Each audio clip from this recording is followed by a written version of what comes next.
You're listening to the Hazard Ground Podcast, with service members from across the military sharing their stories of combat and survival. And now, here's your host, Mark Zeno.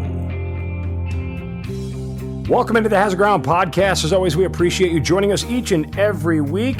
A huge thank you and a big shout out to everybody who has left ratings and reviews on iTunes. We certainly appreciate it.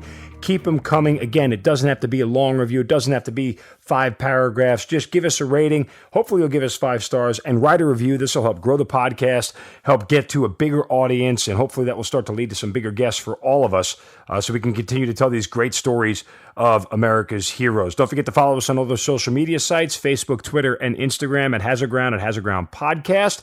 Also, subscribe to our YouTube channel. You can get all the episodes there on YouTube. Don't forget about our promotion with Amazon. Go to our website, hazardground.com. Click on the Sponsors tab at the top of the homepage or scroll down to the bottom of the homepage.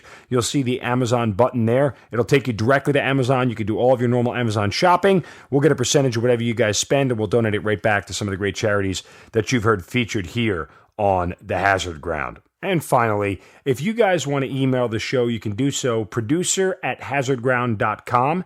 I got an amazing email from a listener to the show who actually served with many of the people who have been on this podcast. And that individual spoke of just what an inspiration this podcast has been and how it's helped him through some tough times and really helped to really hear some of the things that some of these guests are saying to let them know that they're not alone, that they can talk to people, that there is a way for them to get through whatever they're thinking and feeling after all that we have been through together. So keep those emails coming, stay in contact with us, stay in contact with one another, and certainly let's continue to support each other in every way possible. So with that out of the way, let's get on to this week's episode. Joining us this week is a retired Sergeant First Class from the United States Army. She deployed to both Iraq and Afghanistan. After being wounded and medically retired in 2012, she went on to build Pathfinder.vet as well. She has a connection with the Headstrong Project, and she is Elana Duffy joining us here on the Hazard Ground Podcast. Elana, welcome. Thank you for being here. Hi, thanks for having me. Okay, I didn't say in the intro that you worked in the intelligence community, but that is what you did do. And there was, well, there's a lot there, because usually when we say military intelligence, automatically it puts people in a certain spot, and I kind of wanted to let you, divulge all that on your own. But a different path for you into the military, as you got an Ivy League education before heading into the United States Army. What happened? How and why'd you get in? What happened is kind of the best way to, I think, phrase that. I feel like that's what my parents said too. They were like, "Wait, what happened?" I wanted to be an astronaut growing up. I still do. Not a huge secret. So I wanted to be an astronaut, and I was following that path all the way into college. I went to engineering school at Cornell. I was doing mechanical and aerospace engineering. I was super pumped. I had gone to space camp, not once, but twice. So that's a real thing, space camp. Oh, yeah. So, yeah, and it's space camp and then Space Academy. And I went to Space Academy. So I was a super nerd. So, yeah, I was super into this. I actually got myself a mentor at NASA to kind of guide me through the college process and so forth. I originally was saying, I'm going to apply to some of the service academies because a lot of the astronaut corps comes out of the service academies. And then I said, wait a minute, it's actually not super practical to go to what amounts to basic training for 4 years when I could just go for 9 weeks. And didn't do ROTC, said, all right, I'm going to do the civilian route whole hog so I can focus on doing well here. And I think it was most of the way into freshman year, maybe beginning of sophomore year, that my NASA mentor said, hey, wait a minute, your eyesight sucks. And for some reason, this never occurred to me. And eye surgery was not an option at the time. This was the late 90s.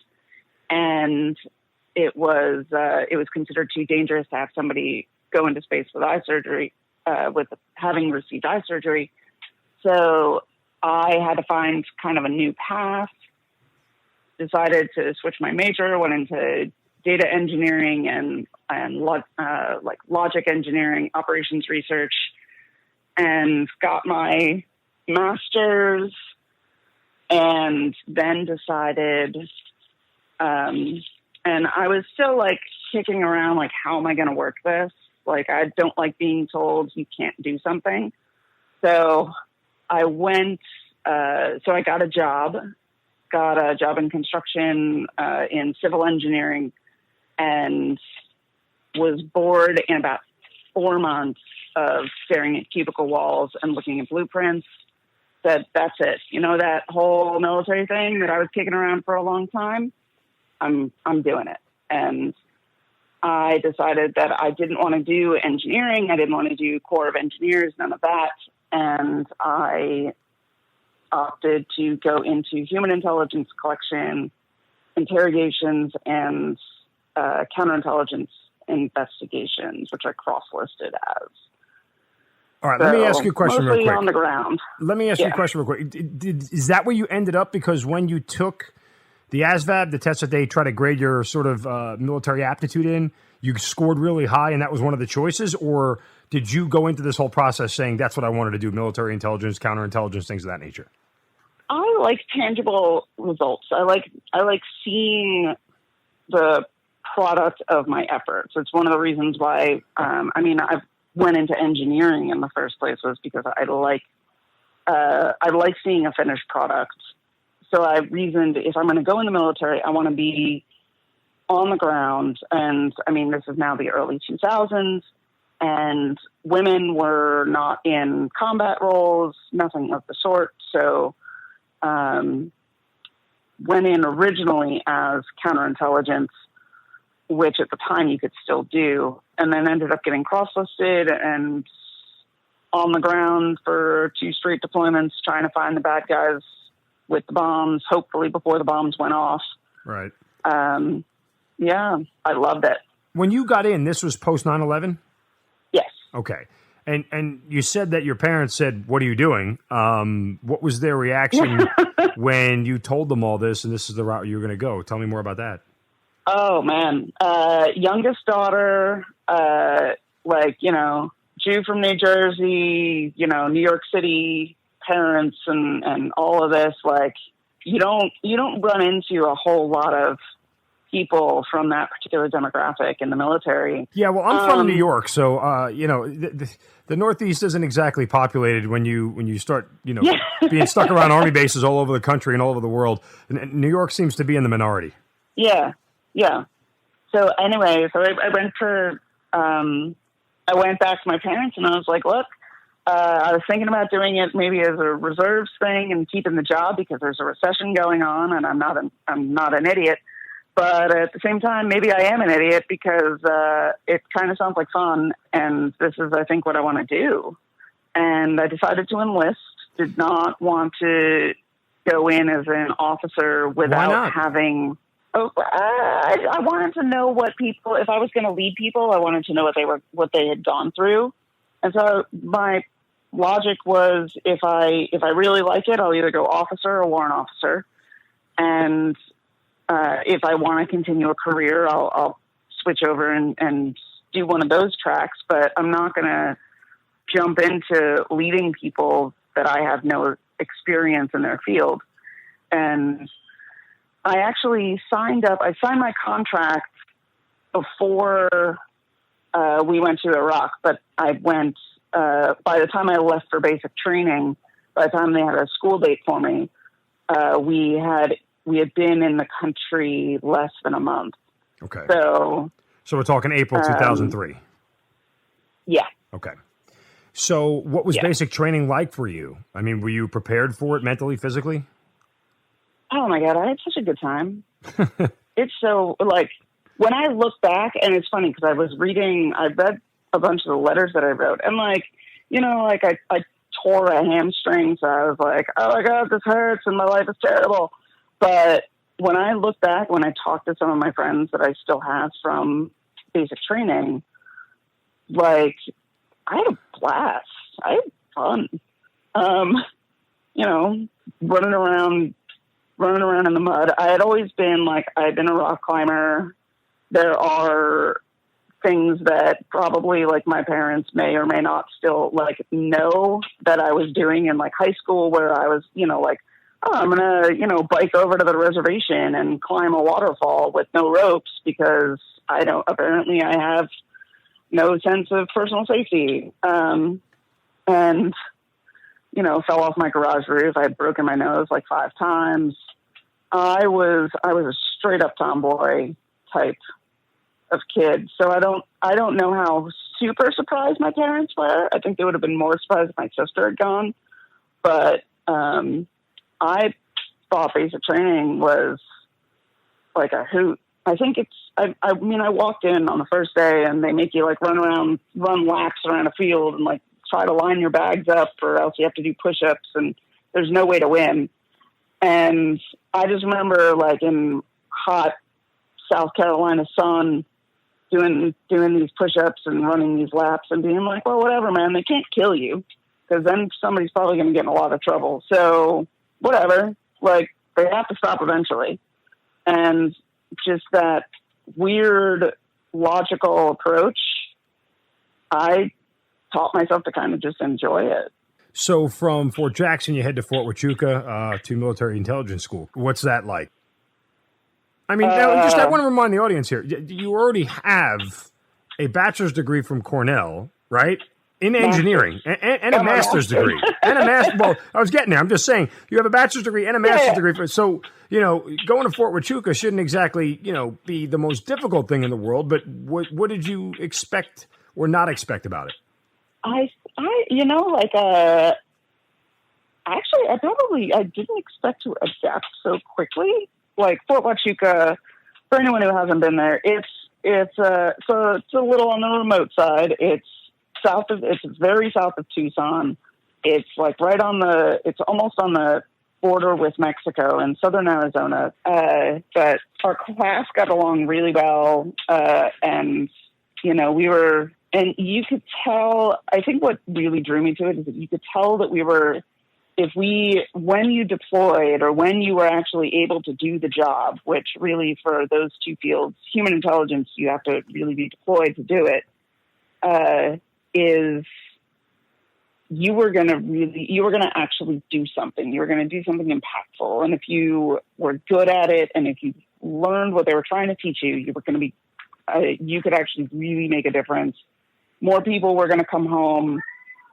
More innocent people would be safer. It was like very much a job where you could see, this is the impact of my work, and like this is how I'm actually contributing. And so I dedicated a lot of kind of effort and energy into learning what it was that they were trying to teach, and all the principles behind it and everything. All right. After you finish Fort Huachuca, where's your first duty station? How quickly do you deploy? Fayetteville, North Carolina. My orders got cut for Fort Bragg, and I show up. The sergeant major says, we need to send you to airborne school, but because you're here and everybody's airborne, but first we're sending you to this company that's deploying in like 2 months ish. So good luck with that, and we'll send you to airborne school when we get back. And that was when I went to Afghanistan. So showed up in maybe like December, and we left in February for Afghanistan. And I tell you, the one thing, walking off the tailgate of the aircraft in Afghanistan, we only went as a company size element, and intel companies are tiny. So there was only like 40, 50 of us maybe going, and walking down the ramp,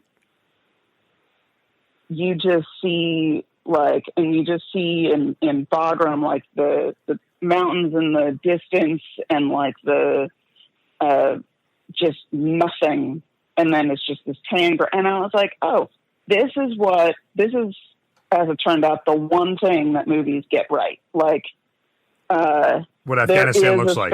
Where, yeah, just kind of that, like, dirt and space, like open space, and then mountains.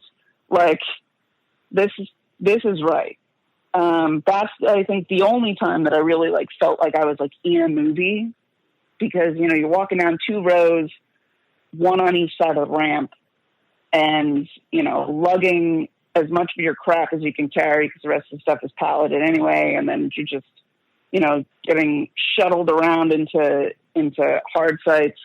And and I was like, this feels like a movie. This feels almost right, because it was kind of exactly what you expected. That was just one thing that always stuck with me, was how kind of perfect that moment was, you know, right before everything went to shit. And that would have been early 2004. And I got sent on a 4-person team out west. So, all right. So you keep saying how you wanted to have an impact, right? And you wanted to see dynamic results and things of that nature. So when you get to your 4-person team, you get sent out west, and you start doing interrogations, counterintelligence, things of that nature. What is it like? Do you remember your first interrogation? Do you remember your first run-in with a prisoner? Do you remember some of those kind of things? We were a human intelligence. We were one of the human collection teams at the time. Actually, tactical human teams were what we were called back then. And we were, because most of our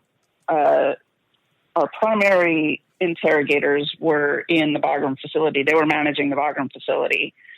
And then we were out there to do basically collection operations, find the people to send back to that facility. So but what was interesting about being out west that early is there was nothing there. It was, there was no Shindan base. There was no Farah base. It was just us. There was a 4-person special forces team.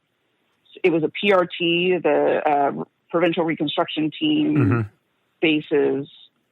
So we had a civil affairs team, and then there were maybe 80 field artillery folks out there to basically do like guard duties and stuff like that. But it was a tiny little compound right in the middle of Center City, Herat. And like we weren't getting mail or food on a regular basis delivered from the Army. So it was just kind of like they were basically like, all right, you guys have fun out there, and, you know, try not to let the quote unquote governor, who was Ismail Khan, a warlord, try to stay on his good side, because he's not super nice. He doesn't like America super much, but luckily he hated Dostum up north more, so he usually concentrated his forces there. So it was an interesting duty assignment, because we were responsible for 4 provinces with just this teeny tiny little group. We were responsible for election sites for the first election, and we were responsible for helping to like figure out the political mess that had been made of the West. We were not far at all from a major border crossing with Iran. And then, of course, people coming across the border all the time anyway.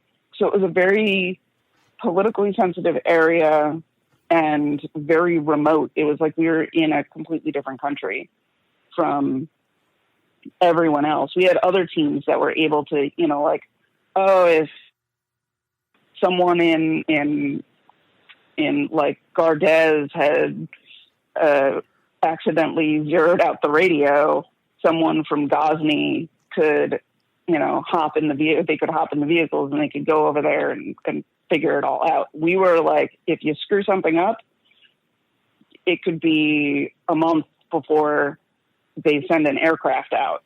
'So good luck. So it was, but what was interesting about being out west that early is there was nothing there. It was just us. There was no Shindan base. There was no Farah base. It was just us. There was a 4-person team out west. And then we had a civil affairs team. So like we were one of the human intelligence. We were one of the human intelligence teams with a PRT, the Provincial Reconstruction Team bases. So it was it was a strange experience because it was built up because it's a major city, but at the same time, it was like us and the UN, and that was pretty much it. And it was ridiculous. But what's day-to-day life like? Well, it was kind of, a lot of our stuff was with, we worked a lot with the UN, who were doing, they were still in a lot of the demining operations and election security. So we would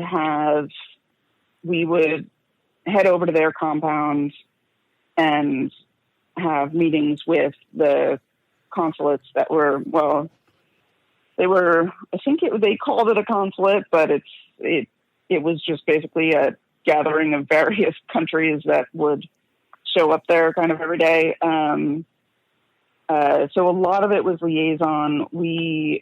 But then at least once a week, maybe once every 2 weeks, we would go on these much longer missions where we just basically pack up and head to one of the other provinces where we started having to build out source operations. So it's try and figure out where are the people with ulterior motives, and, what can we figure out about this ongoing battle between our provincial governor and the warlord up north, Dostum, who they didn't get along and they shared a border. So it was really interesting. It was very, but you never felt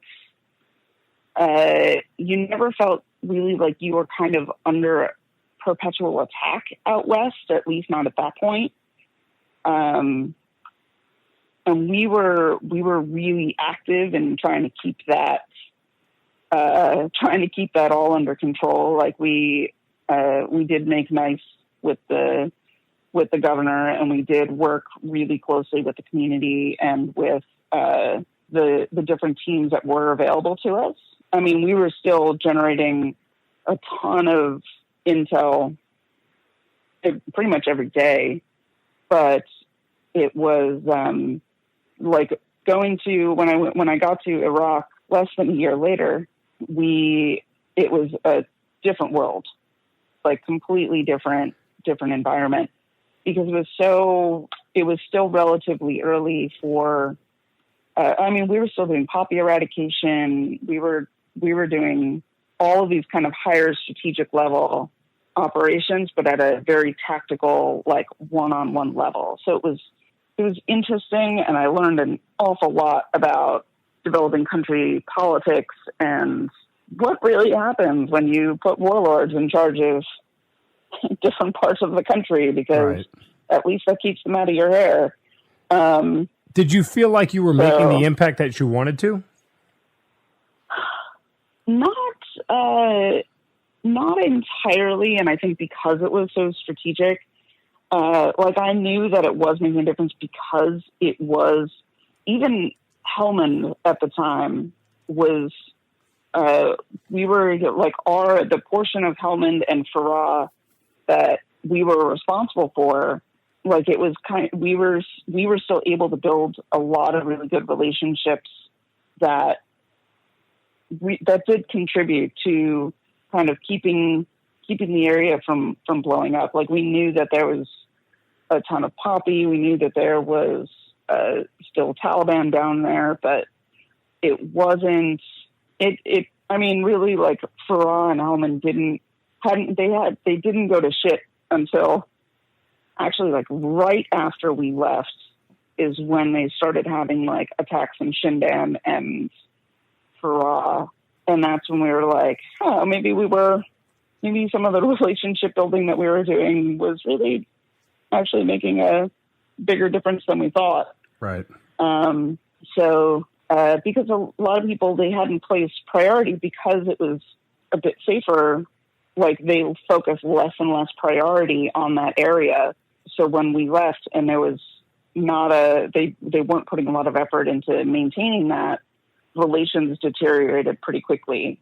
so it was actually that was probably the worst thing to see. That was the hardest thing to see was, we left, and a month later there were attacks on U.S. forces in Shindan, where we could walk up to somebody at the market that we had been talking to, or we could go out to eat in the center of the city in Herat with minimal security, because it was just we knew who people were and people knew who we were. And it was actually really sad to start seeing that go downhill so rapidly in late 2004, early 2005.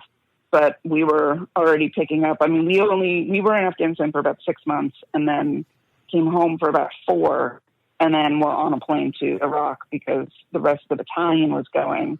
Actually, the rest of the brigade ended up going. That's a different story. You never got to airborne school, did you? Nope. Okay, so you go right. You go right to Iraq. Rest, refit, and deploy again. All right, so Iraq was different. On the flip side, right? Exactly. Iraq was different from Afghanistan outside of the location, obviously. But how was it different operationally for you? Oh my God, so much different. I mean, why? You had such an active insurgency. First, I was originally put in the green zone. When did you get there again? Early 05. So did I. So, Sadr, yep. the Sadr and his various militias, there was a huge kidnapping issue, and of locals and especially of foreigners, all of the different foreign parties, Juliana Sagrina, all of these other folks were being kidnapped at the time. The tide had kind of turned already against the U.S. being there. So Sadr City was just that place. It was the most dangerous place in Baghdad. Yeah, it was so fun. So my team was put in the green zone because coincidentally we were about to be there for the first election once again. It was November of 05, right? Somewhere in that time range? Yeah. So we were doing, I think it was earlier in 05 were the first Iraqi election. I was there for, I remember. It was still transitional. Yeah. Right. Cause it was still the transitional election. It was, and so that was my first 3 months. I did a lot of election stuff and then a lot of generalized security stuff, working at the embassy. So I did a lot of that, and then I moonlighted technically as a liaison for the hostage working group, which was the main hostage work force that was built out of the embassy. And they had no intelligence asset. So I fell in with them, and in my off hours from doing my regular team duties of, talking to people who are coming on base and trying to develop sources that way and trying to make sure that they didn't get shot by the snipers that were just outside the green zone and so forth. I was trying to help locate, this is when Maupin, we were looking at that point, we already knew that we were looking for the body for Sergeant Maupin and for Juliana Sagrina and several others. And for those that don't know, let me just interject here, Elana, 1 second. Matt Keep Mothman was an MIA Army guy who was ambushed at some point in time in late 04. There were videos and pictures of him alive as a prisoner of war. We searched for him endlessly.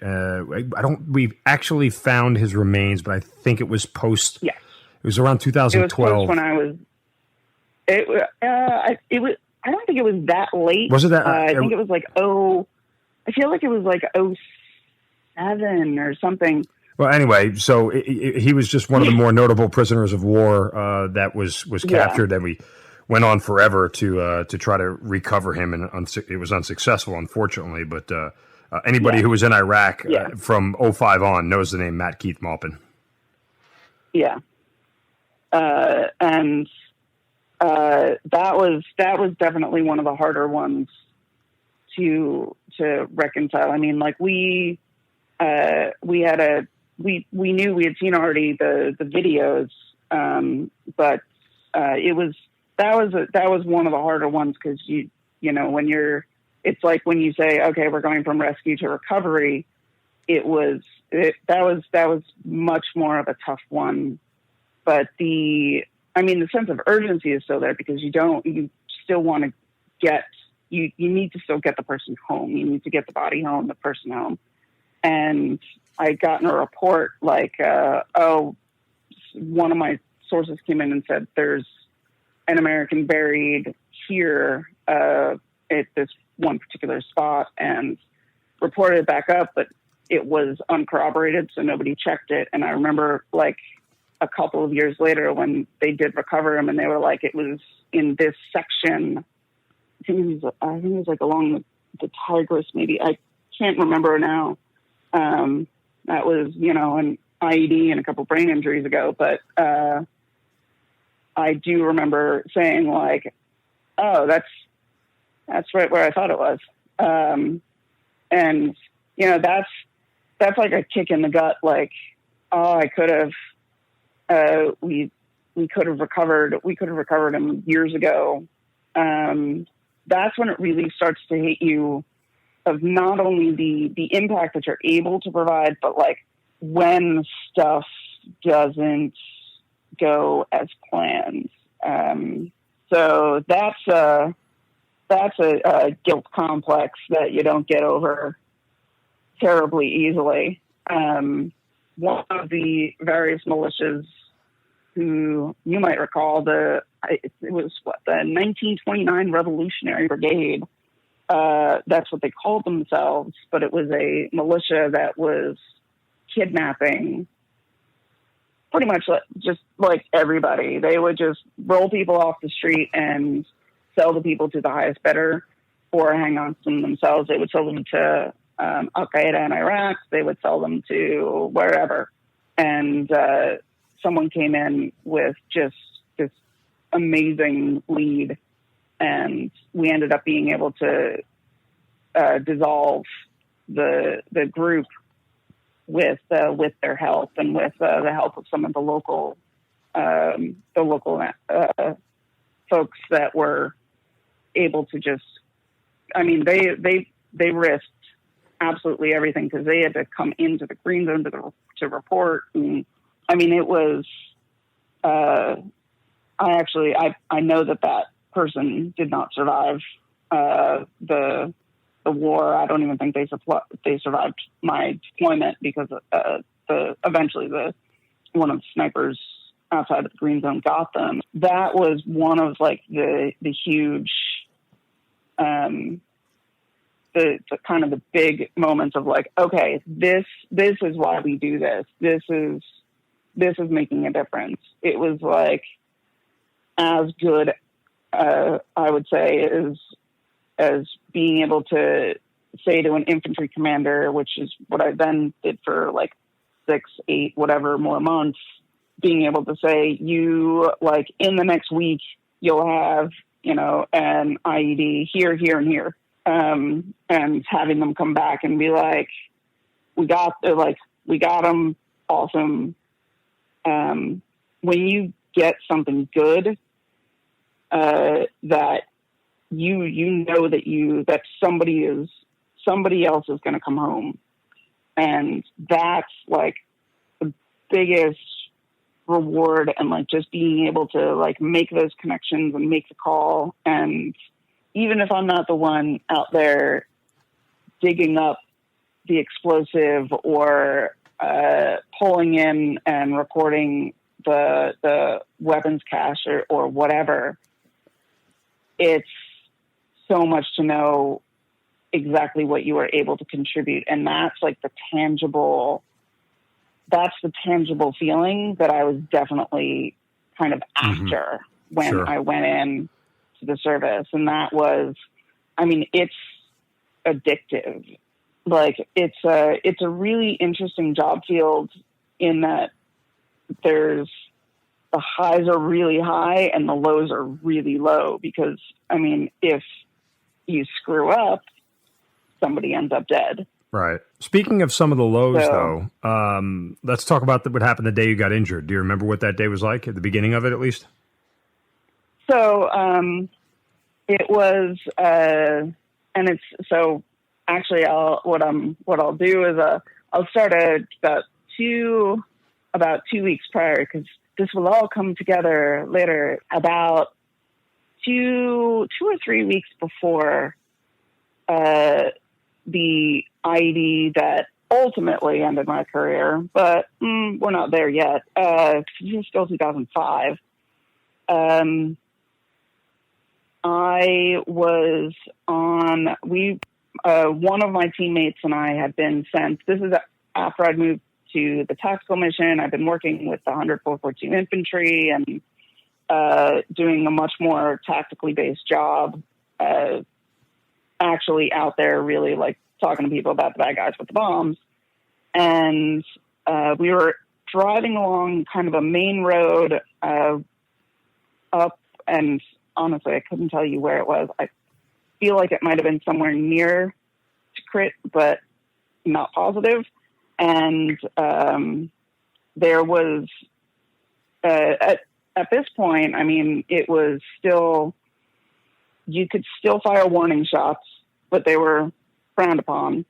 And there were a lot of car bombs, and it was the place where it was right near some of the oil fields. And so it was kind of a sensitive area. And one teammate and I had been sent up there to do something else as part of our mission, to assist somebody. And we had been in one of the trucks riding along with the local, I think they were infantry unit. And we were actually in a 4 vehicle pileup because somebody cut in, thought it was an explosive, so the vehicle right in front of us stopped short because the entire area tensions were pretty high, so the vehicle right in front of us stopped short. But it was one of those jingle trucks, like a worker truck, where it had like 8 people on the back of it, and they basically just cut in, stopped short. We slammed into them in an 1114, which was the iteration where they did build on the armor, but they still weren't quite doing it right. But so the 11, and it knocked out like a huge chunk of we hit them so hard that it knocked a chunk of that armor out. And they hit the vehicle in front, which was not, it was not a VBIT. It was not a vehicular bomb. And that, as it turned out, hit a front loader, which nobody could see. Because it was just kind of going nice and slow down the road. The driver of the front loader was thrown out and underneath his vehicle. He didn't survive. I think 3 of the workers didn't survive this. It was a mess. And I had been sitting in the back seat as a ride along. And I am, at the time, I was probably under 110 pounds, because it's hot as hell. And I don't eat when I'm super hot and you don't even want the heat that eating gives you. I would just drink water and maybe have a granola bar. Mm-hmm. So I was 110 pounds and wearing about 70 pounds of body armor. And so the impact threw me forward, and my bootlace got stuck around. Anyone who's ever been in an old 1114 knows that there's that stupid, useless, they call it an M16 holder, and it's for the buttstock of your rifle, and then there's a clip up top. Like, what are you going to do, shoot the friggin' metal ceiling? Like, it was the most useless piece of garbage to be put in the trucks complete, like, ever. It doesn't even, like, stick out the turret. It just goes nowhere. But my bootlace, I was jammed forward so hard and so quickly that my bootlace, when my foot slams into this thing, my bootlace got stuck, and my whole body basically twisted around my foot as my foot stayed in the same place.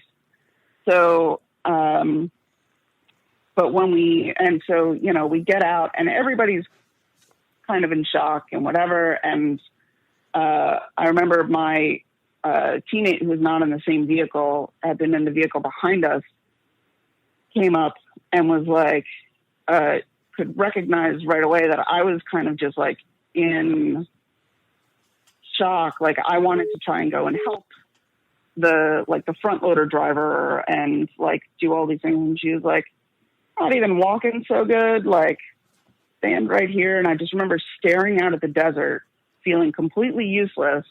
And that's when I was like, my leg hurts.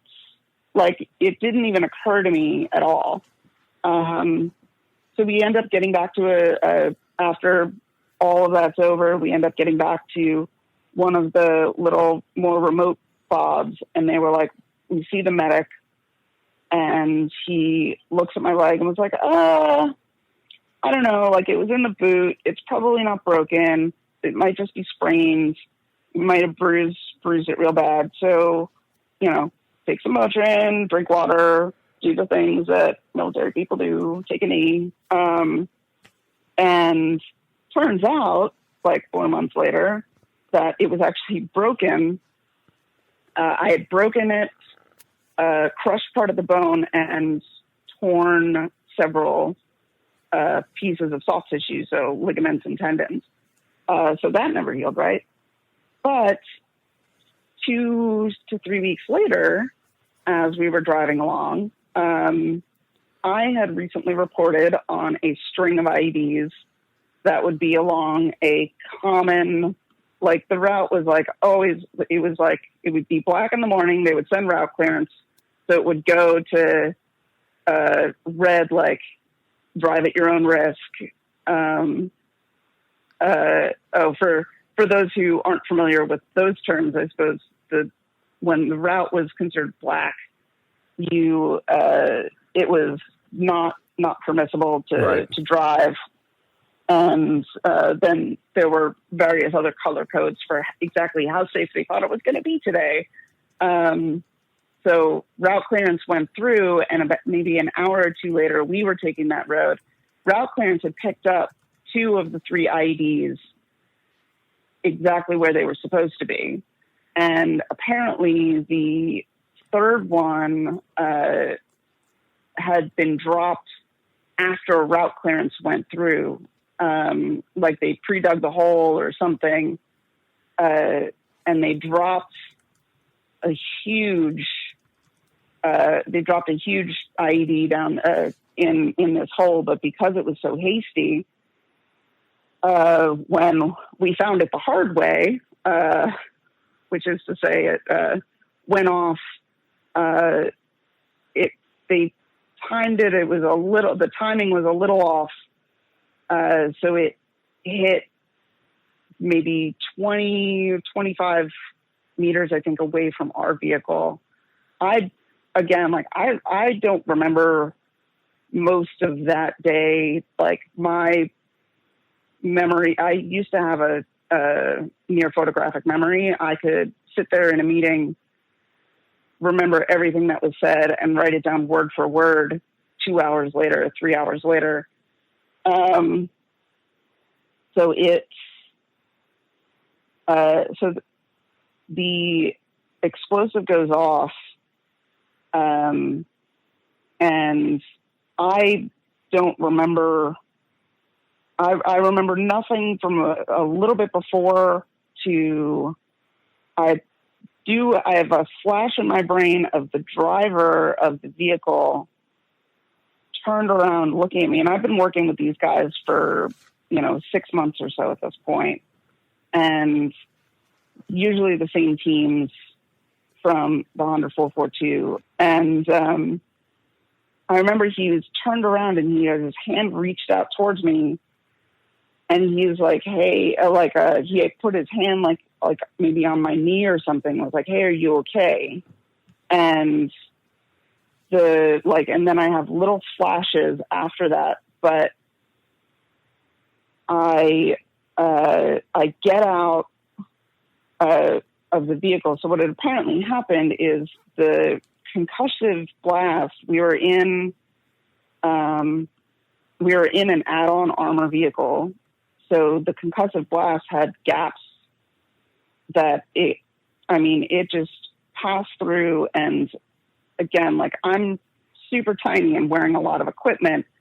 It hits the blast from this bomb hits, and it was like getting hit by a freight train. I was blown back in the seat, and there's a metal plate behind some of the seats in some of these trucks.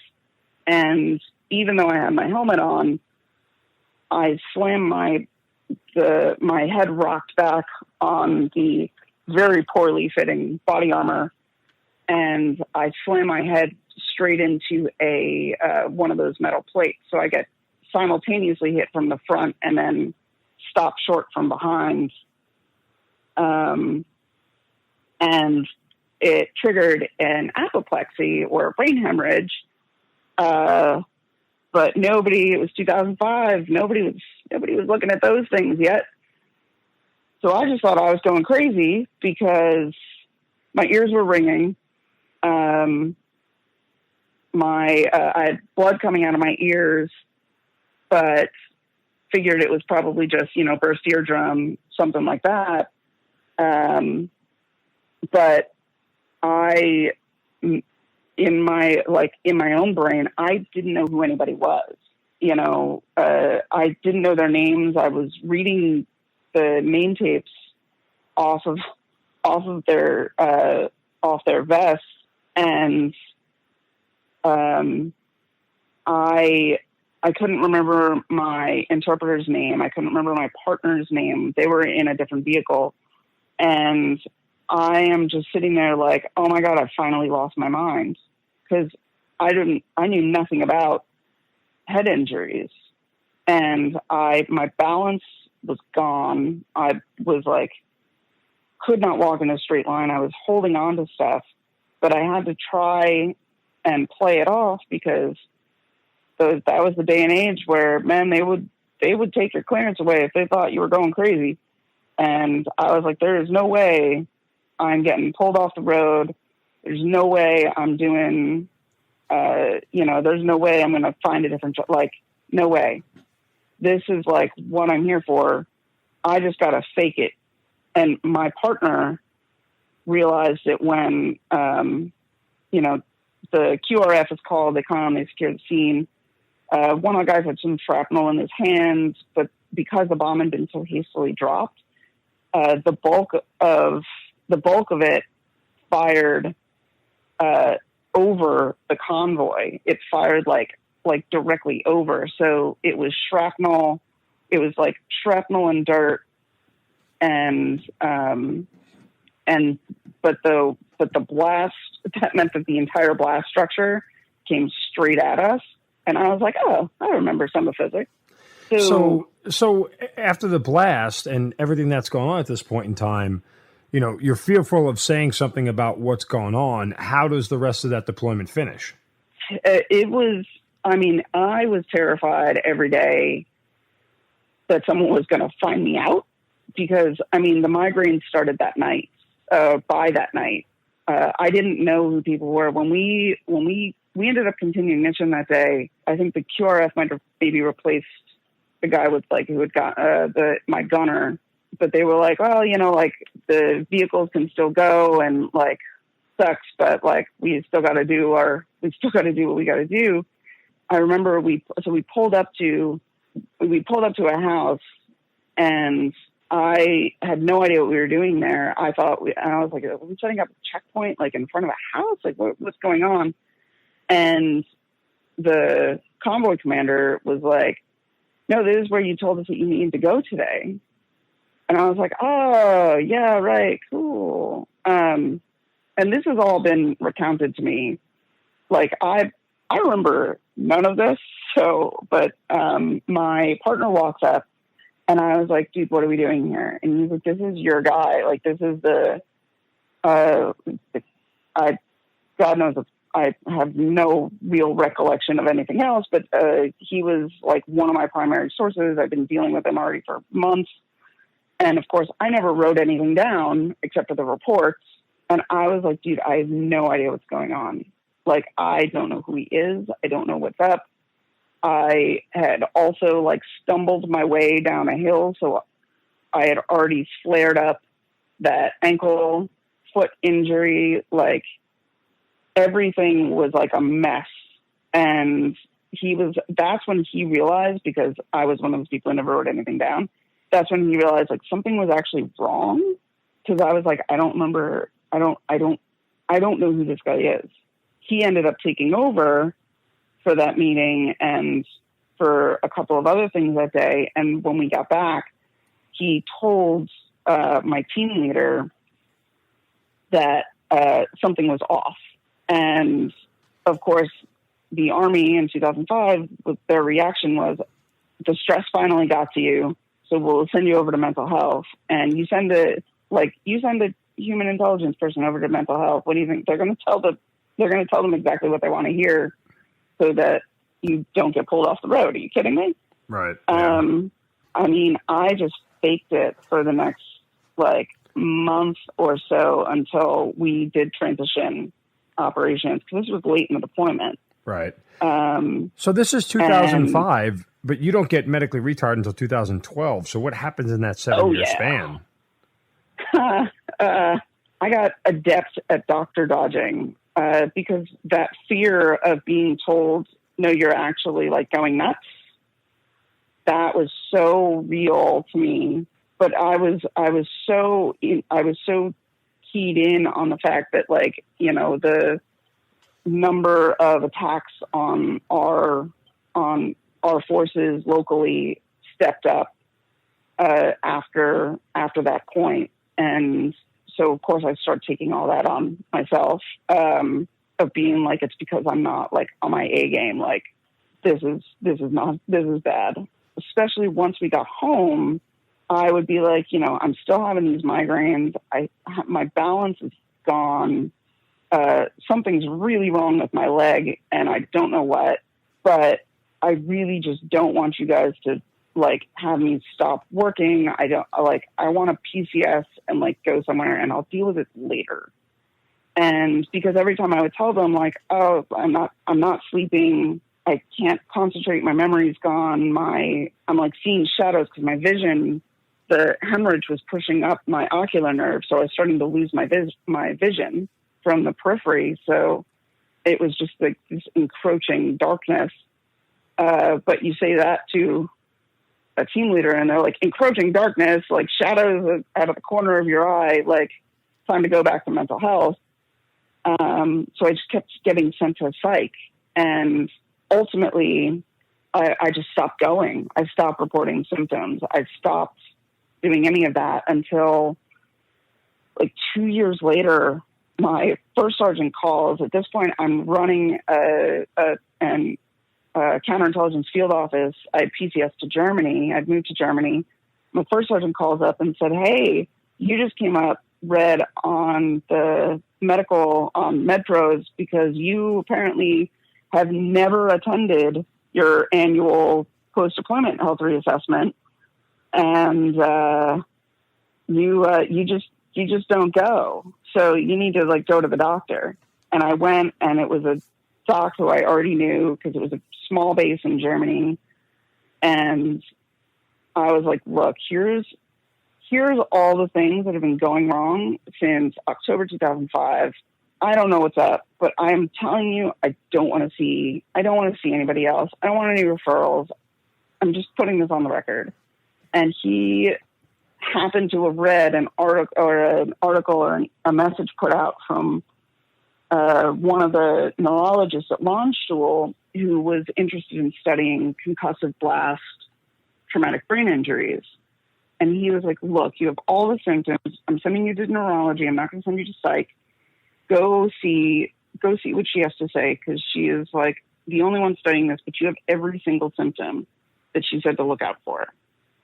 Went out there, talked to her. She was a major at the time, and she agreed with him, got me in for an MRI, called me the same day as the MRI and was like, you need to go to Walter Reed because you essentially have a coagulated mass in the center of your brain that if you whap your head on a countertop or you get in a car accident, there's nowhere left for it to go. Like, there's no expansion room anymore.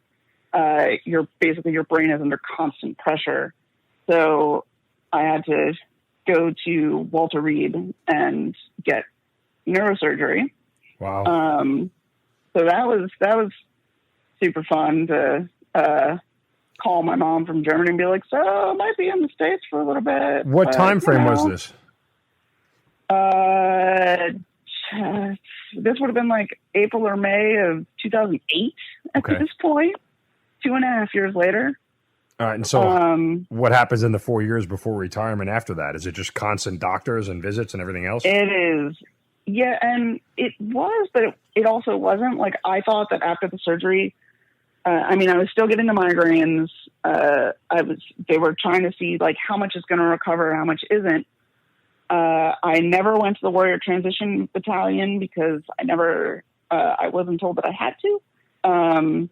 I did call them because my first sergeant said I had to call them to check in, but I never actually got transferred there. So I still planned on having a career. I was like, well, I guess they did this. Cool. My nerves are shot. It turned out that like the ankle injury that I had gotten 2 weeks before, that was never going to heal. And as a matter of fact, because my balance was now shot, I've kept re-tearing everything. So actually 2 weeks and like, let's say Friday, 2 weeks and 4 days ago or something, I actually just had my right leg amputated below the knee as a result of all of this nonsense.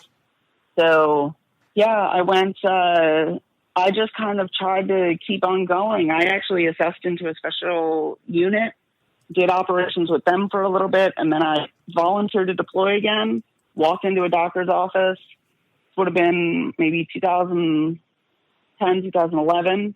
And one of the doctors was just like, I can't sign a memo authorizing you to deploy. We were supposed to put you out of service back in 2008 when we figured this out and you got that brain surgery. And I was like, well, I'm just going to back on out of this here real slow and pretend I was never here. I had just kind of come up with this plan of like, I'm going to do this deployment. I'll deploy with these guys, come back, put in my warrant officer packet, finish out. I was going to do career and, had talked about it with, he was still my husband at the time. I mean, we never saw each other, but, I had talked about it. I was like, I think I'm going to do career, whatever. We'll figure out the logistics of that. And then a couple weeks later, I'm sitting in this doctor's office and he was like, oh, what the hell are you still doing here? And I was like, nobody told me to go home. So here I am. And just a complete change. I remember I left and I was stationed in Hawaii at the time. And I went back to I had rented a place off of Lanikai Beach. And if you've never been to Lanikai on Oahu, it is like, that place is like heaven.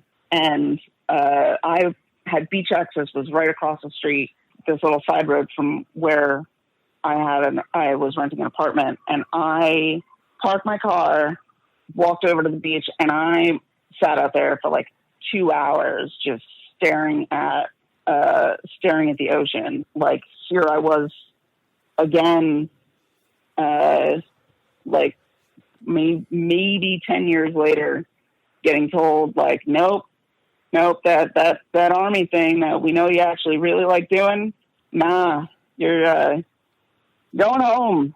And my unit, it's a career special unit, so they had no idea really how to handle med board, so they ended up sending me back to do it out of Walter Reed, so that took like an extra year and a half. And I was like, well, like, when I finally did get out and I was ripping off the Band-Aid, that's when I filed for divorce, sold my house. I was like, I'm going to New York City. Like, I want to be in the city. I want to like figure this out. And there was a sequester at the time. There was no government hiring. There was a hiring freeze. And this was in late 2012, early 2013, because I had a job lined up as a civilian with Army CID and the criminal investigators, and but there was no hiring. So, and they were like, we don't know how long this hiring freeze is going to last. It could be months. And I was like, well, I need a place to live, and because I just sold my house and divorced my husband. So, yeah, it was kind of a crappy time. Yeah.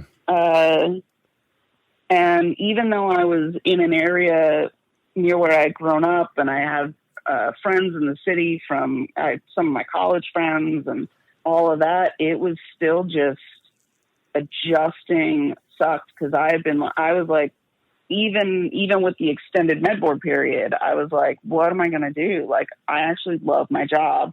I don't remember anything about engineering, and everything has changed by now because it's been 10 years, and, you know, technology changes like day to day. And so it sucked. And then I ended up getting an apartment, and like a week later they were like, hey, we freed up some money at CID, and you can, we can start scheduling you for, like, we can get your packet moving again and like schedule for a class date. And I was like, well, I just signed a 2-year lease on an apartment. So I guess unless that assignment's here in New York City, I have a problem. So it was just, now I have to figure out what the hell I'm going to do. And it sucked. Still dealing with all of the medical issues, because they can only get you so far with brain injuries, especially ones that are discovered 2.5 years later. Again, like, my leg was shot. I would still very, very, very slowly run some things, but almost always end up hurting myself when I did it. I started volunteering with organizations, started trying to get involved in the community. And the more I started doing that, the more I was running into people who were kind of like what I was, which is just basically like, I'm here, like, I'm doing stuff so I can get out and like try to figure this stuff out. But like, no one knows what's going on. Nobody knows the right way to do this. And it occurred to me ultimately, like, this shouldn't be so hard. Like, why is this so hard? We have this great series of tubes called the internets now. Shouldn't like someone have figured this out by now? Shouldn't there be a place where I can go to be like, what's near me? What's available? What am I going to fit in with? Cause you just kind of feel like you don't really fit in anywhere. Right. And, especially in a city like New York City, where, it's not, there's over 200,000 veterans of various generations, service generations here. And it's a city with a lot of actual military history, mostly from like World War II and when there were still deployment centers out of here. But like, you still just, it's very isolating. You're not just like running into people on the street and being like, yo, I recognize your haircut. So like, let's go hang out. Right. So it's very much trial and error. And if you walk into a place, and it was like when I used to deal with the Army psychs, the Army psychologists, when I was getting sent there originally, and I would walk in and there was no incentive for me to really be cooperative with them at all. But it was also just kind of like, if you had a bad experience, you were like, I don't want to go back. I don't want to deal with this. I've got enough else going on. I'm not coming back. And I was running into people who were like, you know, having that experience with not even necessarily the VA, but like an organization where it just wasn't a right fit for them. Mm-hmm. And they would be like, that's it. Not only am I not going back to that therapist, therapy's clearly not for me. I'm just not going to go. And it started to definitely, like, I was like, it was like a very like kind of like infomercial moment of like, there's got to be a better way. So clearly at this point, you're exasperated by what's in front of you personally, professionally. You're not getting the help that you need. You're still dealing, you know, with injuries, both physical and non-physical, but you want to move on to the next phase of your life. So how does that process begin for you, and what do you seek out next? I think a lot of it was just a general sense of that I recognized something had to change, not really just for me, but kind of for those around me as well. It's just kind of the person who I am, and as my therapist has discovered, kind of the person I always have been, where I am much more likely to sit here and figure out, is it just me that this is happening to, or is this kind of an everybody thing? And I started seeing that there was a lot of potential for change in not just the things that were offered, but the way that we did things as a process. And I guess ultimately not necessarily even the engineer in me, but definitely the fact that I had once upon a time, many moons before, gone to school for process engineering, that I was like, when we figure out a better way, it's got to be an actual process change. And at this point, I mean, I had kind of found, I had figured out enough for myself that I was, well, for lack of a better word, stable. I was getting care at the VA. I was also seeing, I think by this point I had probably also found mental health that I was comfortable with at a place called the Headstrong Project. And can you tell me what the difference between mental health that you're comfortable with and not comfortable with? Because I think that's an important point for the audience. Like what made you comfortable with one versus not comfortable with the other? And obviously this is only particular to you. It's not for everybody across the board, but I'm just curious. Well, the brain is such a weird thing, I think, that it's automatically going to be different for everybody. No one treatment is going to work for everybody. No one type of therapy is going to work for everybody. Some people can walk into a room, unload whatever is kind of feels like it's weighing them down, and it doesn't matter who's in there. And for some people, there has to be that almost like a personality mesh and a feeling that you're being heard, you're being listened to. So what I always found interesting is that I hear a lot of veterans say like, oh, well, I don't want to see a therapist that wasn't in the service. And then there are some people who, as it turns out, I'm even more comfortable with someone who wasn't in the service, because it means that I have to pull myself out of my own head periodically to kind of explain things. Like this is what it would have looked like, or this is the situation I would have been in, or this is how the process would have worked in the military. So it actually takes my brain out of a type of trauma and makes me realize, like, oh, wait, well, in order to form the picture for somebody, I have to explain it. And that actually is more comforting to me, but it's different for everybody. Some people don't want to talk about it at all. They just want to, brush horses, or have a dog that because they have to walk it every day, it forces them to get out and be social, or something that relies on them. Therapy is so different for everybody that you need a good fit. And when I was in the service, when I was first realizing that there was something kind of going wrong with my brain, I mean, I was having headaches, and I was seeing shadows, and I was, dizzy, and all of these physical things. And that's pretty disconcerting. But the other issue about it was, I wasn't sleeping and so forth. So when I went to my command and I said, hey, I'm not sleeping, and it's weird when I'm driving at night, like I feel like I'm seeing shadows on the side of the road, or something's moving, they immediately said in, late 2005, early 2006, oh, well, sounds like post-traumatic stress. So they sent me to mental health, and I didn't mesh with a single one of those doctors. That, and the fact that, it was a time where those of us being, especially in the military intelligence world, were told, if you end up with with a mental health diagnosis, you risk losing your clearance.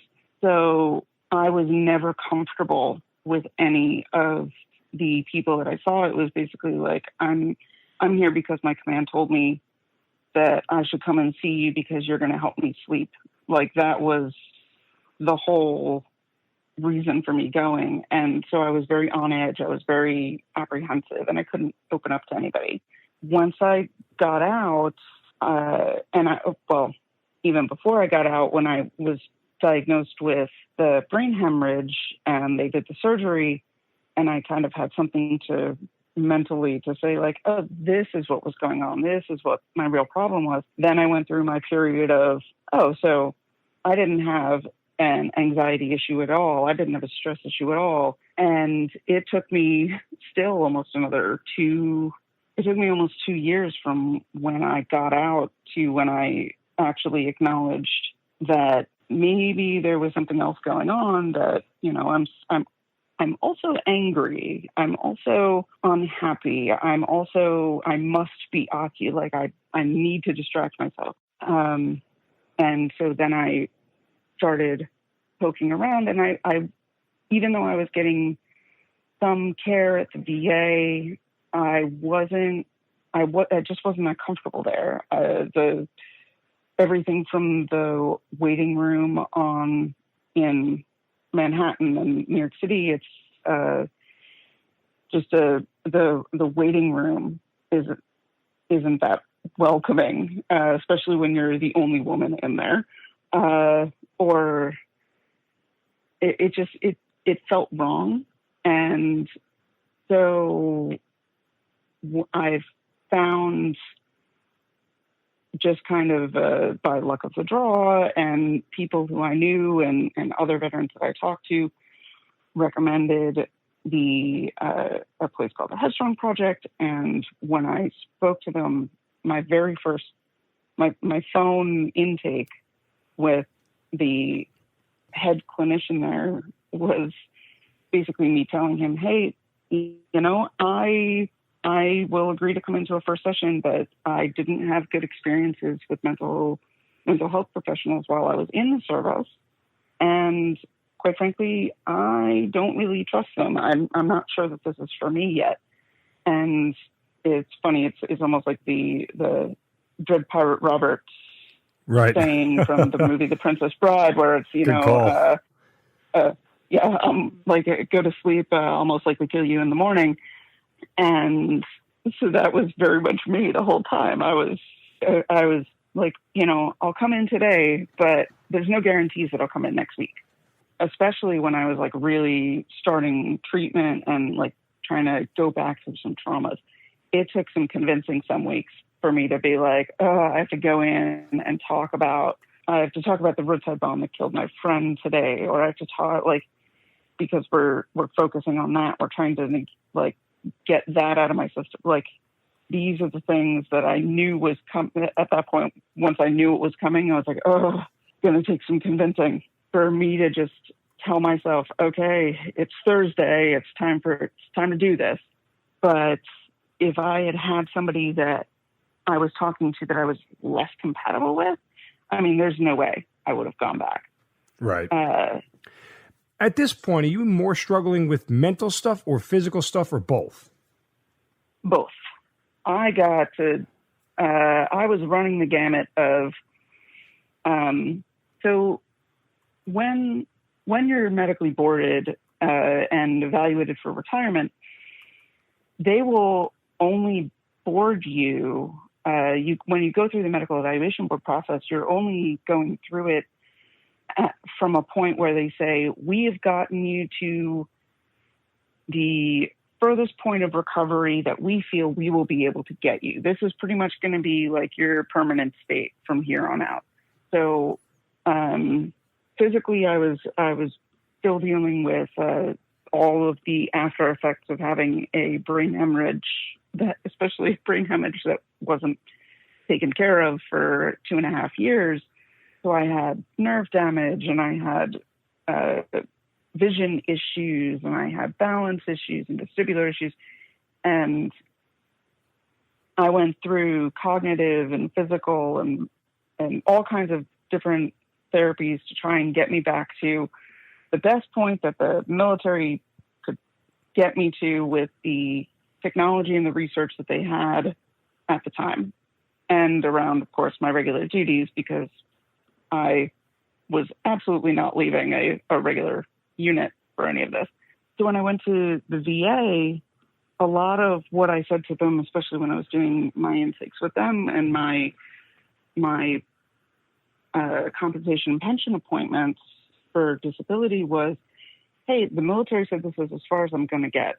And this is for my brain stuff. This is, I mean, I had, from prior to the roadside bomb, I still had issues with, especially my right foot and my right ankle, and I had nerve damage that didn't heal properly because of the nerve damage 2 weeks later from the brain injury, and the fact that I was still regularly rolling, twisting, and tearing everything in my right leg for years because it never was given the chance to heal properly.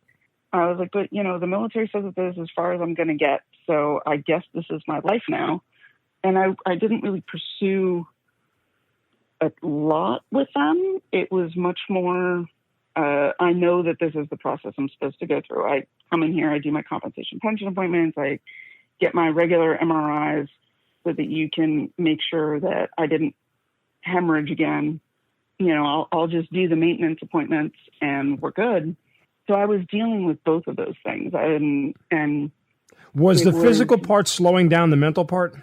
The physical part is guaranteed to slow down or even make the mental part harder.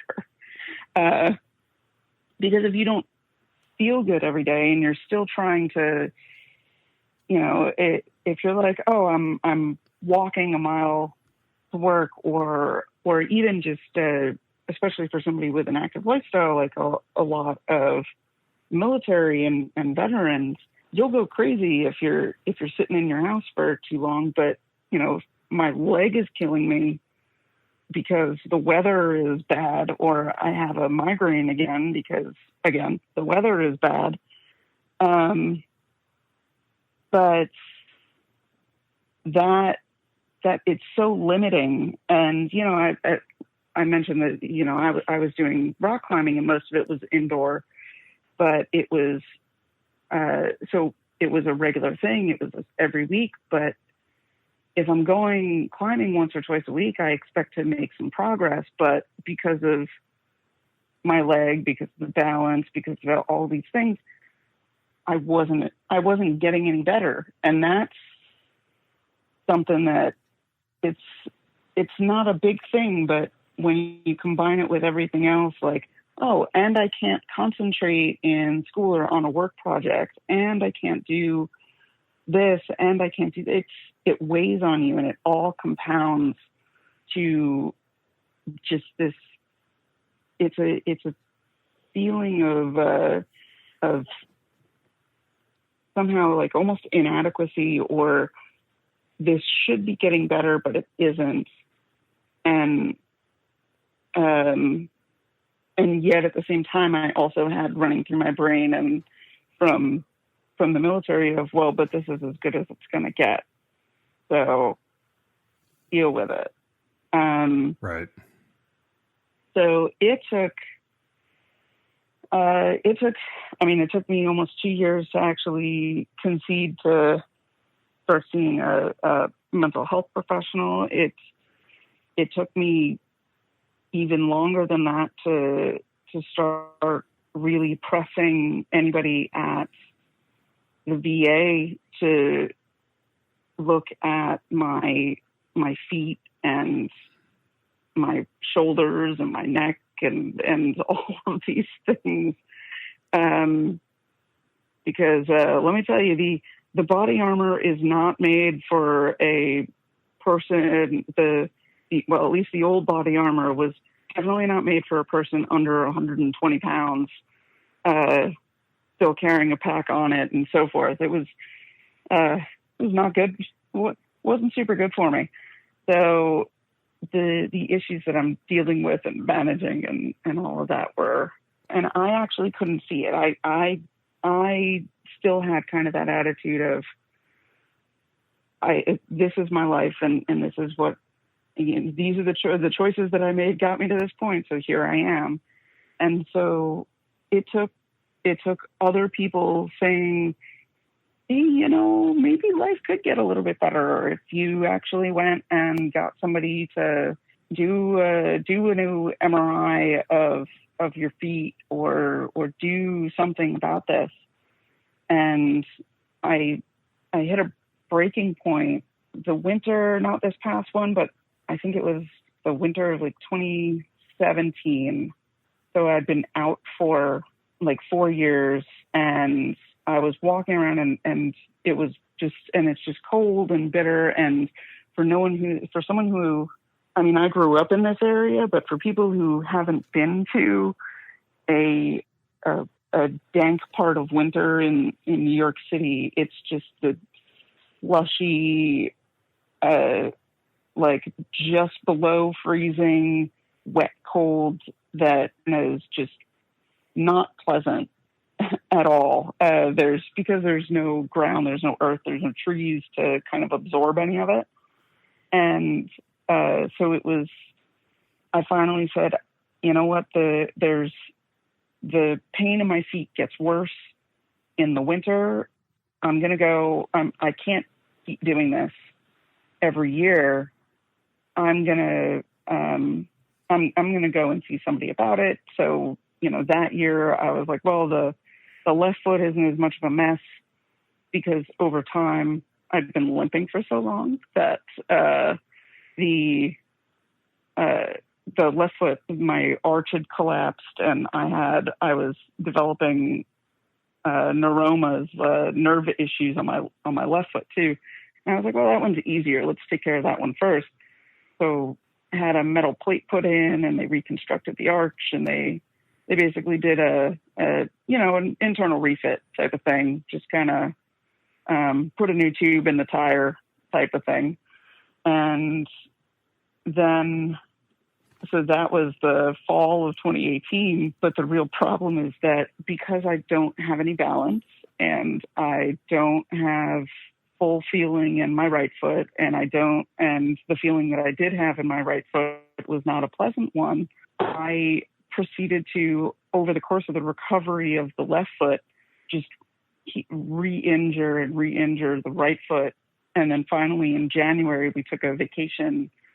Some friends and I took a vacation, and we went on a boat, and I just stepped down wrong on a wood grate drain and we hit a swell, and it was just a comedy of errors where I just, as I was falling because I couldn't catch myself on my left foot, my right foot rolled and and it twisted, and I tore everything that I had torn in the car accident in 2005 all over again in just one movement.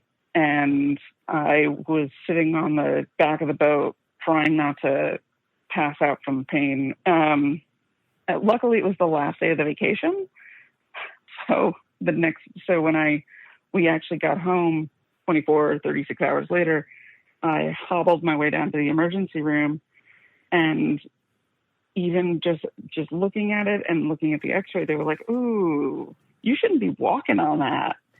And I was like, "Oh, it'll be fine." And then the MRI came back and said I had internal derangement of the right foot and ankle. And I was like, that is my band name. I have called it. All you can step off. Band name, tattoo, everything. Internal derangement, that's mine. And it's in my medical record, so I've claimed it. Yeah. So where does it go from here? It was the first. I mean, the VA has protocol that they've got, which is basically like, oh well, we want to try fusing the whole thing, just basically everything from about anywhere that it starts to bend to anywhere that it stops bending, between the tip of your toes to the mid calf. We would probably we're going to fuse it. And that didn't sound super appealing because, then you basically just have a flopping peg at the end of your leg anyway. So I went for a second opinion, and the second opinion was like, well, normally, since you've done all the physical therapy and all of that and nothing seems to be getting better, we'll put it in a boot for a while, but, fusion. And so I went for a third opinion and from a recommended doctor, and because as a retiree, I actually get TRICARE, so I got a referral to an outside doctor who was like, yeah, I see where they're coming from with the fusion and the attempt to reconnect or redo some of the nerves and tighten some of the tendons, but honestly, I think your best prognosis is going to be if you amputate it. What's it like hearing that?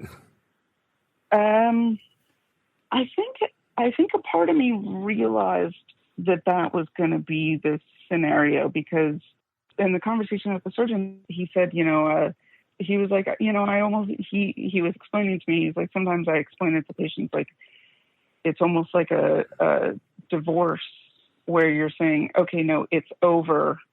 I'm no longer really attached to you. This is causing me almost more harm than good at this point. It's time to go. And I was like, oh yeah, I've been through that. I got divorced a couple of years ago, so I'm good. And it was very much the same thing. It was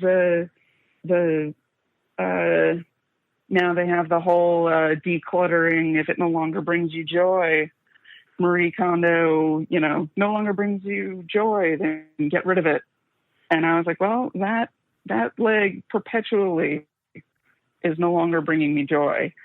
The divorce analogy was actually pretty accurate, because I was like, when I separated from my ex, it was very much I will always, in some part of my heart, care about you because I have for so long. You are a definite part of my life. I will always remember you. But it is time for us to go our separate ways. And in the case of my foot, it is a time for you to go in a jar in some pathology lab, and I will go on a different way from you. And I think that for people who are still in that phase of trying to, I guess, remedy all of the situations, like I'm going to get back to where I was or something like that, it's harder. Whereas I just have this mentality of, okay, this is a situation. Let's deal with it as it is. And again, my therapist, she says it's not sociopathology. It's actually just being stoic. It's just right. A general acceptance of reality. And so I took it pretty well. And then that was actually April of this year is when I had that sit down with the surgeon, and August. So at the time of recording, it was not even 2 months ago. Wow. So what is the hardest part now about having no right foot? I mean, obviously you have to learn to walk again, but when this is in front of you, I mean, is this like are you going the route of a prosthetic, or are you just, how are you handling the whole thing? Oh, so I ended up getting a surgery, which is actually one of the reasons why I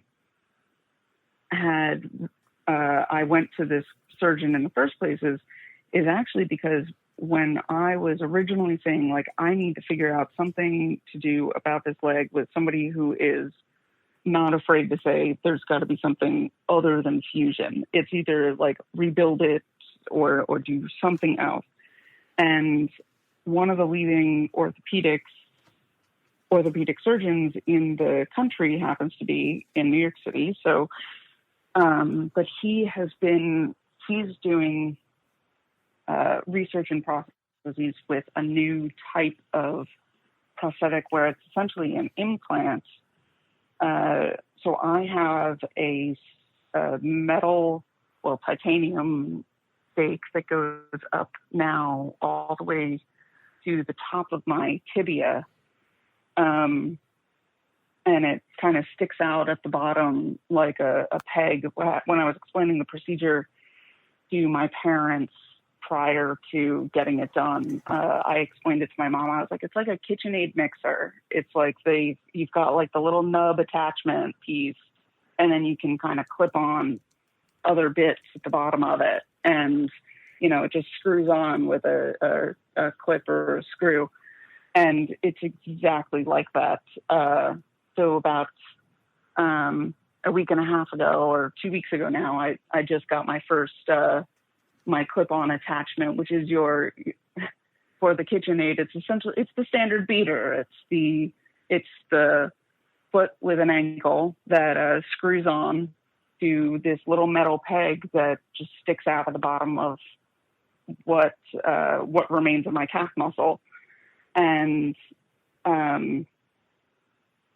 so I actually get biofeedback. Like I can tell more about where my foot is my fake foot is in space now than I could tell 3 months ago about where my fake foot, or about where my real foot was in space. I had no idea of where it was on the ground or how I was putting it down. Whereas this one, I can actually tell when it's resting on something. And because they reconnected the nerves, but also it just kind of goes back up through the bone, I get biofeedback.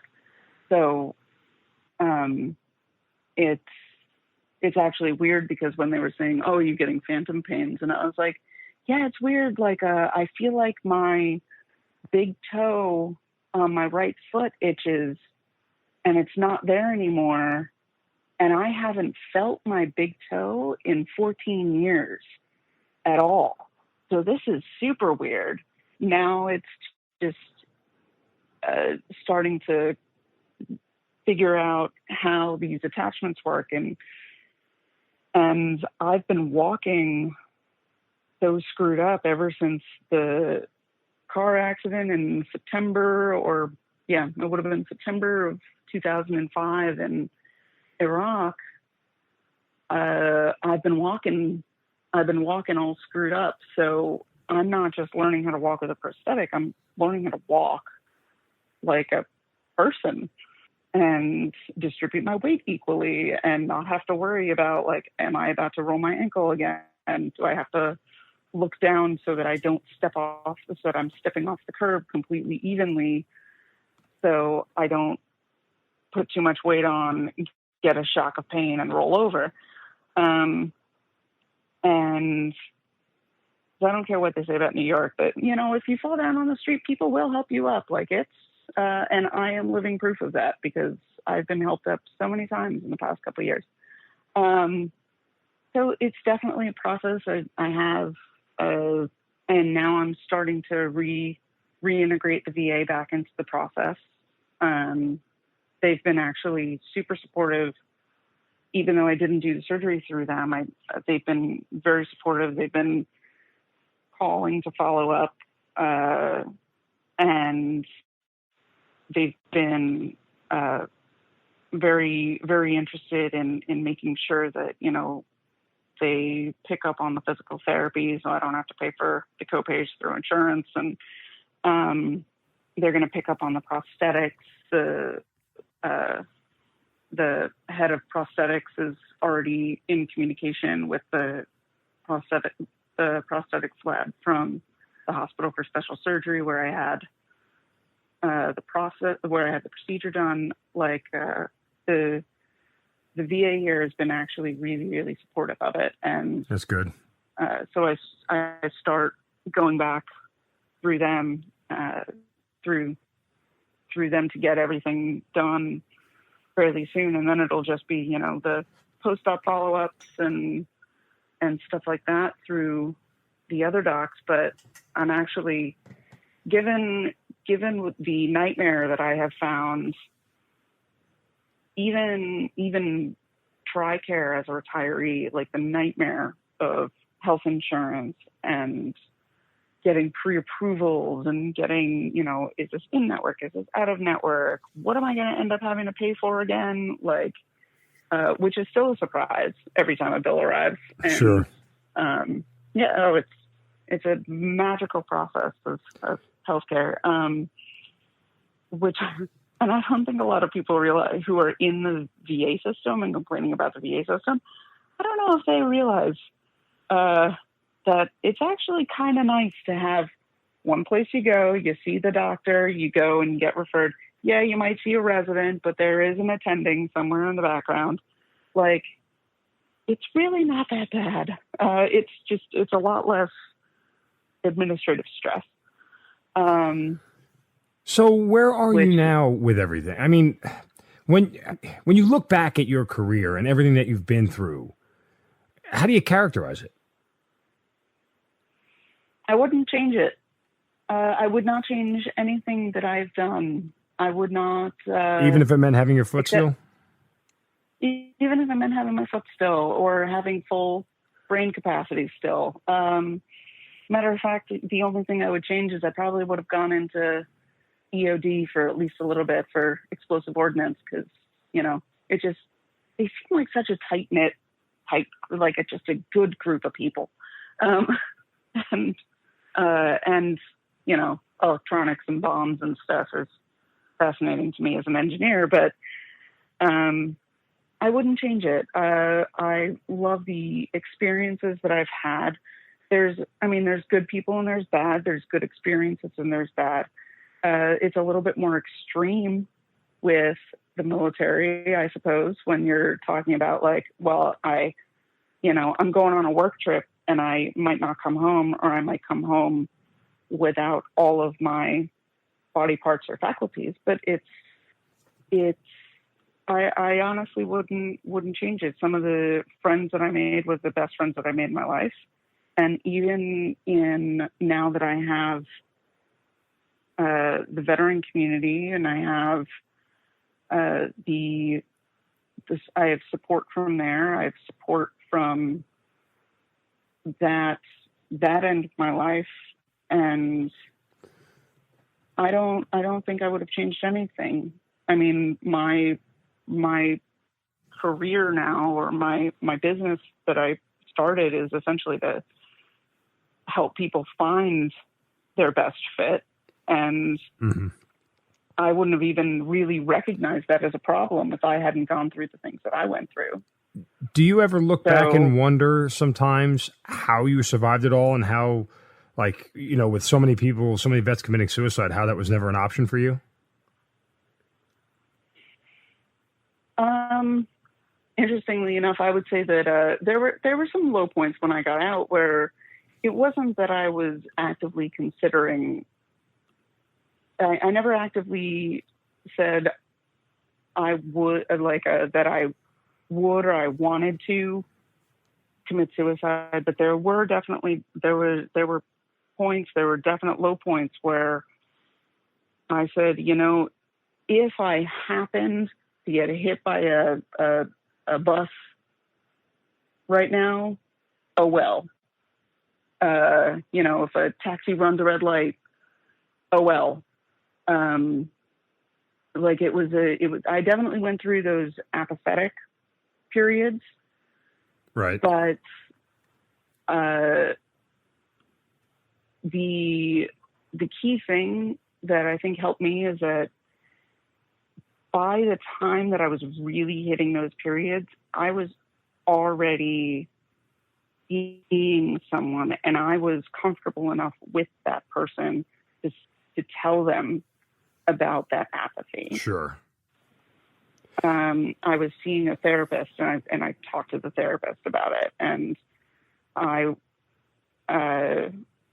was, and given the therapist's level of concern, I was more inclined to trust them when they said, you're going to want to, like, at least try some medication for a bit, because, you know, therapy may not be enough to keep you out of falling deeper into this hole. And what were your feelings on the medication? Because I was so anti it. I've been asked several times by I'm like, no, I'm not taking drugs. Just not doing it. Yeah. Oh man. Well, when I was doing this in the military, and they were like, before they diagnosed the brain issue, and they were like, oh, you know, because you're seeing things or whatever, and you must have an anxiety problem, you must have post-traumatic stress, and therefore we're going to put you on, I don't even remember what it was at the time. And I felt I felt just kind of like dead inside all the time.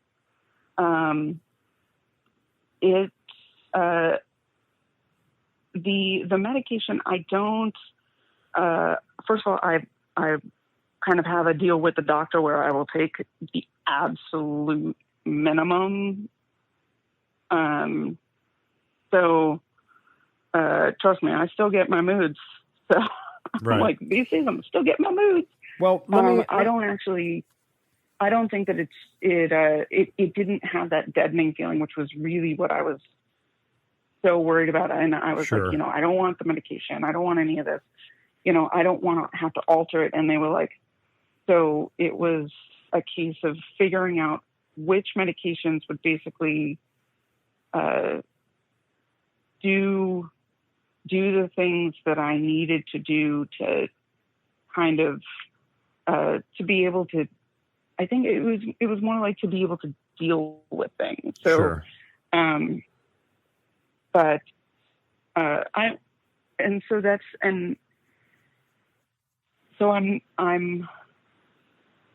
not like, do I recommend it as a first step for anybody? Absolutely not. And like, you need to really work with the doctors, and you need to be willing to really work with the doctors and determine if it's just the type of therapy that you're getting or whatever, because there's so many different types of even just non-medicated therapy. I mean, you've got everything, like I was saying before, you've got everything from equine therapy and like not even really talking about your problems, to psychotherapy where you sit there and talk about it, to what I'm doing, which is like direct trauma therapy, cognitive behavioral therapies, where I hold little vibrating pads and it's supposed to make my brain process a trauma as I'm going back through it. Like, there's so many crazy ass things happening in science these days. that I definitely still see medication as a last resort. Mm-hmm. But if you're not getting to sleep without drinking, or if you're not, or if you're still not getting to sleep even though you're drinking, or if you can't feel good any other way, or if you're starting to say, like, even that level of apathy, that if you walk out in the street tomorrow and got hit by a bus, like, oh, well, does it even really matter? When I realized that I felt that way, that was scary enough for me to say, okay, like, if there is something that will make me not feel that way, then, because, and it's not even a case of like, because they'll always say, like, oh, you don't deserve to feel that way, and stuff like that. But nobody does. It's everybody has something to contribute, and you continue to have something to contribute. But it's when you start feeling that way about yourself, it's terrifying. Sure. And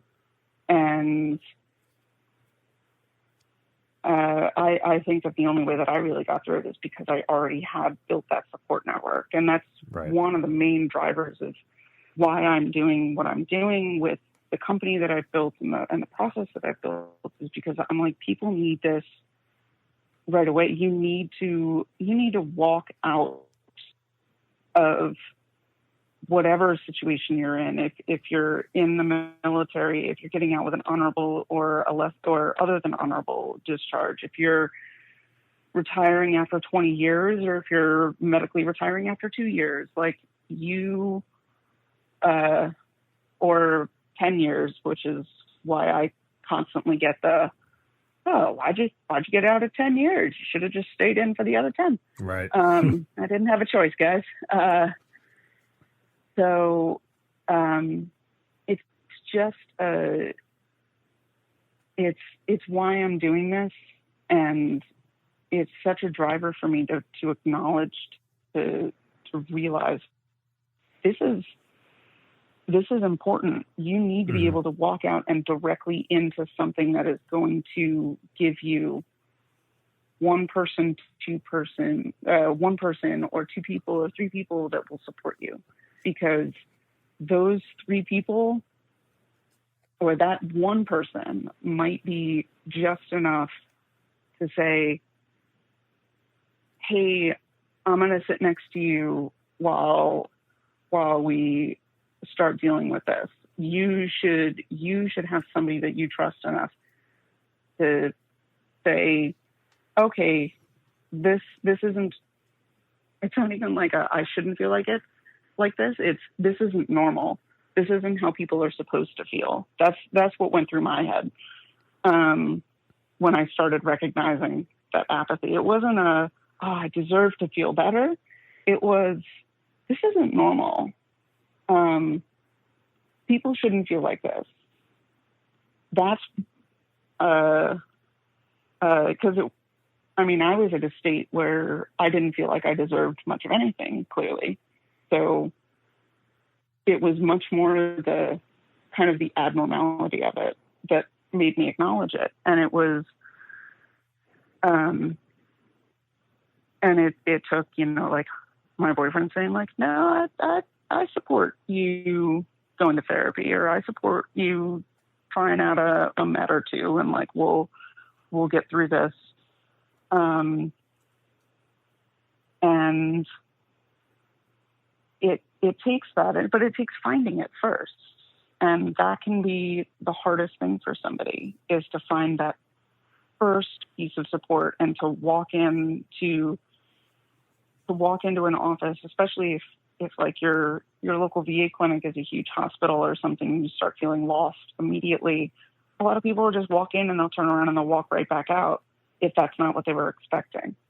And, you know, I feel like we need to know more about what to expect. I feel like we need to understand that once you get through that first doctor who doesn't seem like they're listening, and once you actually find someone who does, that it'll get better from there, and you will start normalizing. And just because the Army said that they couldn't make you feel better doesn't mean that there's not another option. I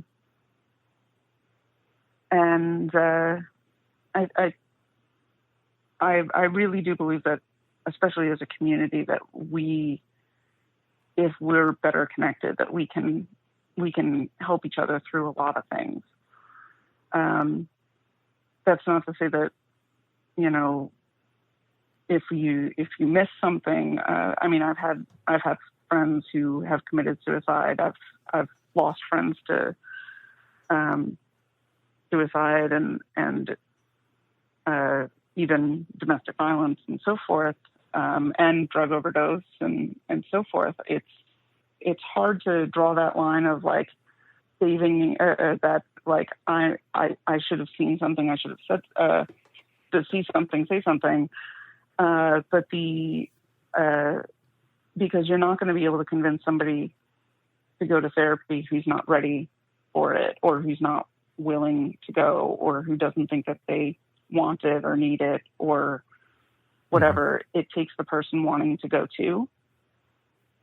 But I think that if we are ingrained in that from before we're getting out of the service, if we understand that there is nothing wrong with seeking help, and that we're actually encouraged to, that it's not weird, it's totally normal, from day one, that it's good to let somebody know if something's not right, then we will start being able to really to almost to trust each other, and to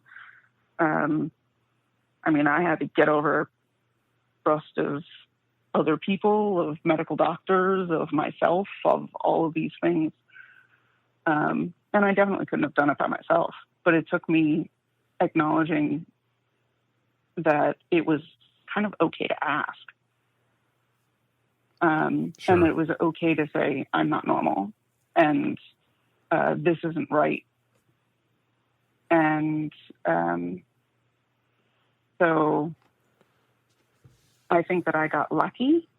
Right. And now I just my whole life goal is to basically turn it into something that's not luck anymore for people. It should be just what happens.